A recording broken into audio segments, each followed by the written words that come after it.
2026 թվականի ընտրություններից առաջ գործարարները շարունակում են ինտենսիվորեն հարկային արտոնություններ ստանալ։ Բավականին շռայլ արտոնություններ են ստանում հատկապես մարզերում գործող բիզնեսները։ Իհարկե, Երևանում գործողներն այս ամենից անմասն չեն մնում։ Եվ այսպես,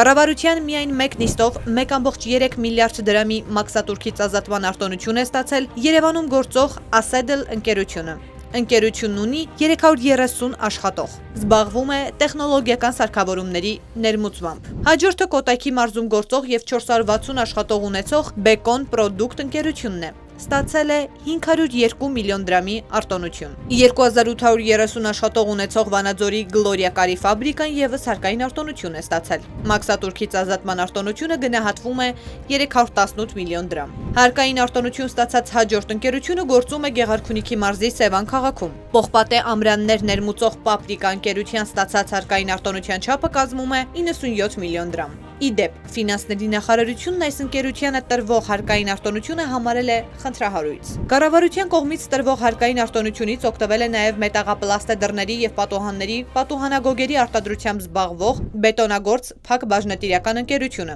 Այս ընկերության ստացած արտոնության չափը կազմում է 116 միլիոն դրամ։ Ստացվում է, ընտրությունների նախաշեմին իշխանությունը մի ձեռքով մաքսատուրքերից ազատում է տնտեսվարողներին, մյուս ձեռքով 8 միլիարդ դրամի պարգևավճար բաժանում պետական համակարգում։ Այս երկուսն անելու արանքում էլ հայտարարում է.